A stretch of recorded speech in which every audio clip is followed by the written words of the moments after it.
চিন্তা করে, অন্যের চিন্তা করে না। আল্লাহ হেদায়াত দান করুন। এখানে অনেক শিক্ষিত মানুষ, বলেন তো আল্লাহর কোরআন সত্য? কত পার্সেন্ট সত্য? সন্দেহ? মাঝে মাঝে এটার সংশোধনী লাগবে। হ্যাঁ, যদি কেউ বলে লাগবে, তাহলে তার জীবনের সংশোধনী লাগবে, কোরআনের না। সেই কোরআন শরীফের মধ্যে সুলাইমান নবী পুরা দুনিয়া চালাইছেন, ঘটনা আসেনি? ইউসুফ নবী মিশরের রাষ্ট্র চালাইছেন, কোরআন শরীফে আছে। রহমতের নবী মদিনার রাষ্ট্র চালাইছেন, ইসলামের ইতিহাসে আছে। আবু বকর, ওমর, ওসমান, আলী রাদিয়াল্লাহু আনহুম দেশ চালাইছেন, আছে। রাষ্ট্র চালানোর নামই তো দুর্নীতি, নাকি না রাজনীতি? রাজনীতি। পৃথিবীতে পবিত্র রাজনীতি শিখাইছেন আমার আল্লাহ, এবং আল্লাহর পক্ষ হয়ে শিখাইছেন উম্মতকে রহমতের নবী। পৃথিবীর শ্রেষ্ঠ রাজনীতির শিক্ষক আমার রসুল। আল্লাহ হেদায়াত দান করুন। কেন বলেন কোরআন বা ইসলামে রাজনীতি নাই? কে শিখাইছে আপনাকে এই কথা? হ্যাঁ, আপনারা যে চান্দাবাজি আর ধান্দাবাজি, পচা রাজনীতি করেন, এটা ইসলামে নাই। মানুষ জবাই করবেন, এটা ইসলামে নাই। নারীদেরকে রাস্তায় নামাইয়া অর্ধুলঙ্গ করে অধিকারের নামে ভোগের সামগ্রী বানাবেন, পণ্য বানাবেন, এটা ইসলামে নাই। পৃথিবীতে ইসলাম ছাড়া নারীর সম্মান অধিকার কেউ দেয় নাই।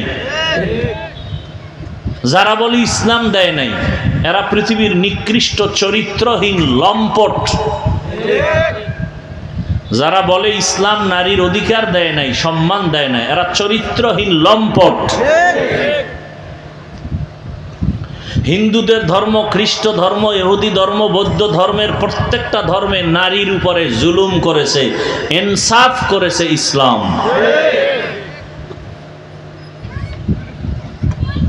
এটা বুঝার মেধা নাই, মাথা গরম হয়ে গেছে। বাবায় মারা গেলে ছেলে পাইবে যা, তার অর্ধেক মেয়ে, সর্বনাশ, মেয়ের উপরে জুলুম। মেয়ে অর্ধেক পাইয়াও যে ছেলের 10 গুণ বেশি পাইছে, এটা বুঝার মেমোরি নাই।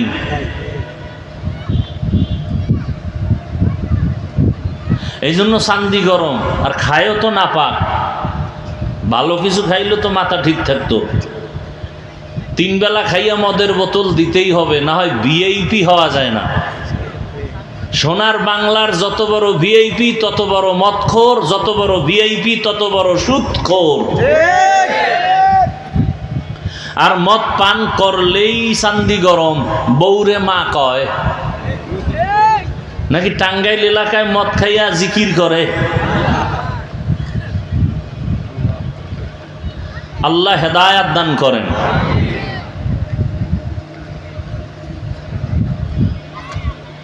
পৃথিবীতে আল্লাহ পাক মানুষের শ্রেষ্ঠত্ব ধরে রাখার জন্য কিছু নিয়ম পদ্ধতি আল্লাহ দিছেন 2 সিস্টেমে, দোনোটাই মানতে হবে। এক সিস্টেমের নাম রিজালুল্লাহ, আর এক সিস্টেমের নাম কিতাবুল্লাহ। আল্লাহর দেওয়া ব্যক্তি, আল্লাহর দেয়া কিতাব, এই দুইটা যারা মানবে তারা নিজের সম্মান, ইজ্জত ধরে রাখতে পারবে। যারা একটা মানবে আর একটা মানবে না, তাদের ধ্বংস মরার আগেই হবে। দেখেন, বর্তমান দুনিয়াতে যদি কেউ বলে আমি ব্যক্তি মানি, কিতাব মানি না, ব্যক্তির মধ্যে পৃথিবীতে আল্লাহর দেওয়া ব্যক্তিদের মধ্যে শ্রেষ্ঠ ব্যক্তি রহমাতুল লিল আলামিন। আর আল্লাহ যত কিতাব দিছেন এর মধ্যে শ্রেষ্ঠ কিতাবের নাম কোরআনুল কারীম। এই দুইটা আল্লাহ দিছেন মানুষের শ্রেষ্ঠত্ব ধরে রাখার জন্য। বর্তমান দুনিয়াতে যারা বলে আমরা ব্যক্তি মানি, কিতাব বুঝি না, মানি না, তারা গোমরাহ। আর একদল আছে বলে আমরা কোরআন হাদিস মানি, কোনো ব্যক্তি মানি না, তারাও গোমরাহ। যারা বলে আমরা কোরআন হাদিসও মানি, কোরআন হাদিস অনুযায়ী ব্যক্তিও মানি, তারা আহলে হক। তারা কি? আহলে হক। শ্রেষ্ঠ ব্যক্তি এবং শ্রেষ্ঠ কিতাব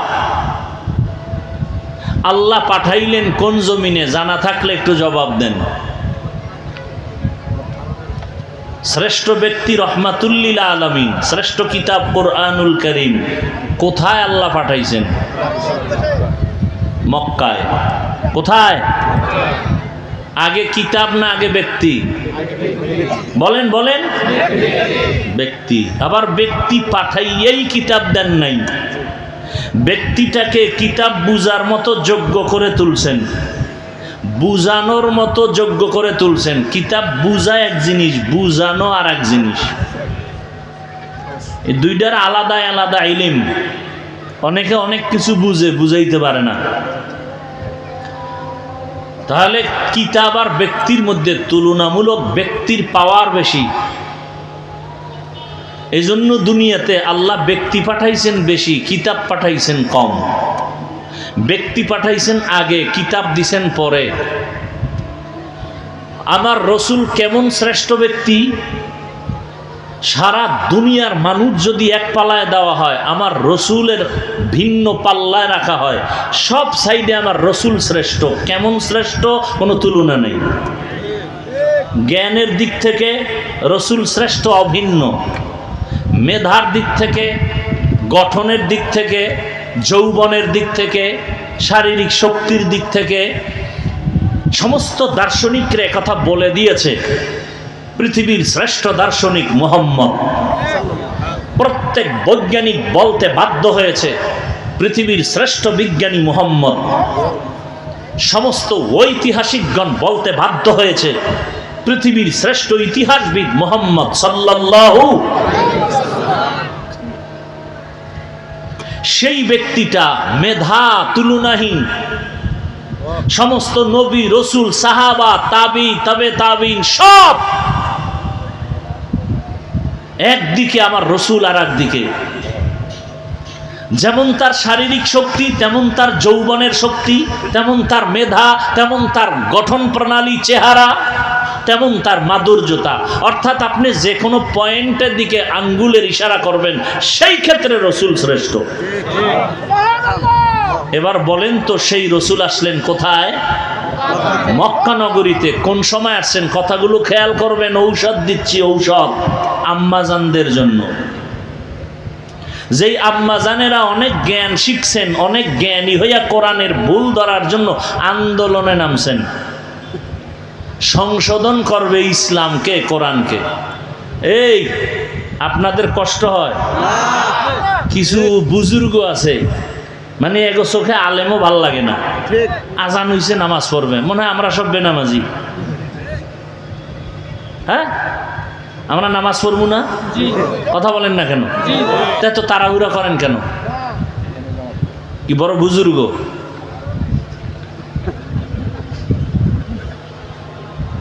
এখানে আজান দেওয়া হবে, নামাজ হবে। জামাত কয়টায়? 8:30। 8:30 তুমি বয়ানি ছেড়ে দিও, তার টেনশন কেন? এরপরও যদি কথা বাকি থাকে, ঠিক 8টা বাজার 2 মিনিট আগে বাহিরের মাইকগুলো বন্ধ রাখবেন। প্যান্ডেলের বয়ান চলতে থাকবে, 2-4 মিনিট যদি বেড়ে যায়। কোরআন হাদিস পড়ছি আমরা মাসালা জানি না। এই কিছু অতিরঞ্জিত পণ্ডিত আছে সমাজে, লেখতে না জানলেও মুসবার জম, লেখতে পারে না, খালি মুছতে পারে। আউযুবিল্লাহ পারে না, ইমামের ভুল ধরে। মাদ্রাসা মসজিদে দান করে না, হিসাব চায়। এরকম বেয়াদ্দব আছে না নাই? তো রহমতের নবী আসলেন মক্কা নগরীতে। কি অবস্থায় আপনারা জানেন, তারপর আমি একটু টাচ দিচ্ছি।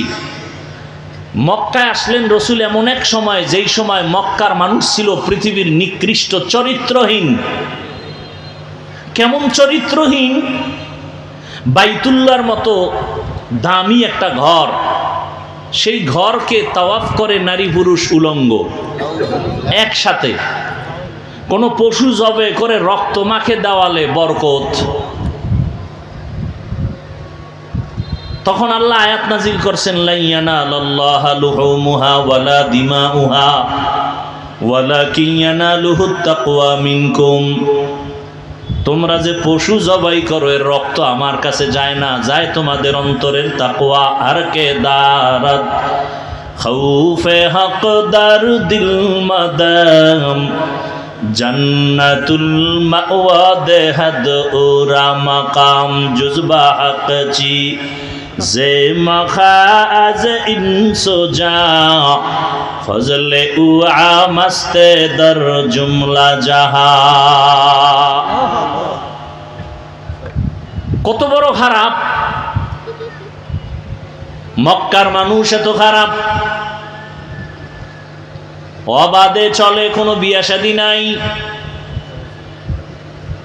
যখন তখন কুকুর কুকুরনির মতো যৌবনের আদান প্রদান করে।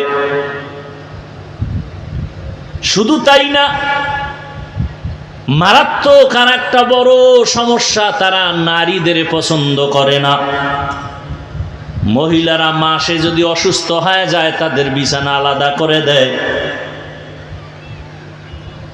কন্যা সন্তান হলে বাবা লজ্জায় বাজারে যায় না, মুখ দেখায় না, লজ্জা। ছেলে হলে ঈদের মতো আনন্দ করে, মেয়ে হলে তারা লজ্জায় মুখ ঢেকে রাখে।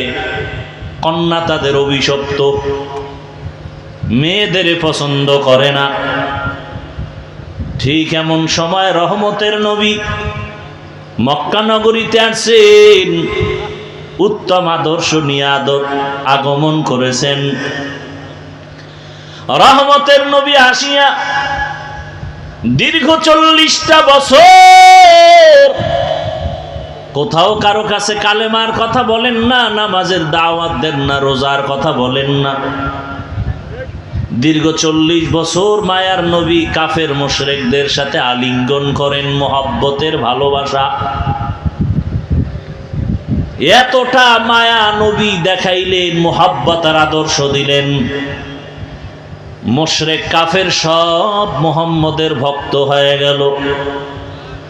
40 বছর পরে আমার আল্লাহ কোরআন নাজিল সূচনা করেছেন, নবীজির দাওয়াত শুরু হয়ে গেল। এবার নবী দাওয়াত দেন, ইয়া আইয়ুহান নাস কুলু লা ইলাহা ইল্লাল্লাহু তুফলিহুন। রহমতের নবী দাওয়াত শুরু করলেন, মান ক্বালা লা ইলাহা ইল্লাল্লাহ ফাদাখালাল জান্নাহ। এখন কিছু মানুষ কালেমা পড়ে, কেউ আবার বিরোধিতা করে। মুহাম্মদ রে ভালো জানি, তবে মুহাম্মদের এই দাওয়াত মানি না। ইমাম সাহেবের বেতন দেই, খানা খাওয়াই, ভালোবাসি, তবে ইমামের রাজনীতির বয়ান শুনতে চাই না। কি জিন্দেগি মে বন্দেগি তু করনা হে, जिंदगी में बंदगी तू करना है, जिंदगी बे बंदगी शर्मिंदा है, जिंदगी बे बंदगी शर्मिंदा है।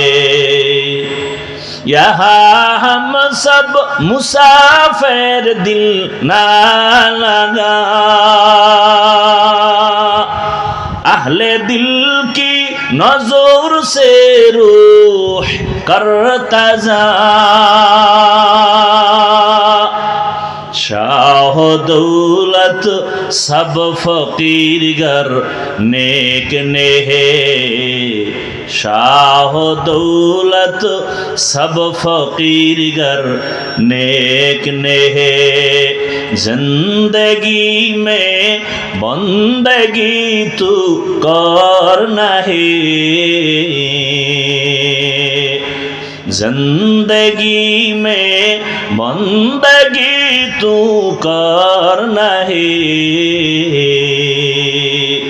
जिंदगी बे बंदगी शर्मिंदा है जिंदगी बे बंदगी शर्मिंदा है जिंदगी में बंदगी कुन बंदगी बंदगी बे जिंदगी शर्मिंदगी। रहमतेर नबी 40 বছর পরে দাওয়াত শুরু করলেন। এতদিন নবী দাওয়াত দেন নাই। নবীজির হায়াতের দীর্ঘ সময়টা চলে গেল দাওয়াত ছাড়া। মাত্র নবীর হায়াতের 23 বছর দাওয়াত চললো, তাও 13 বছর মক্কা, মদিনায় 10। মক্কার 13 বছরের খেদমতের এত পাওয়ার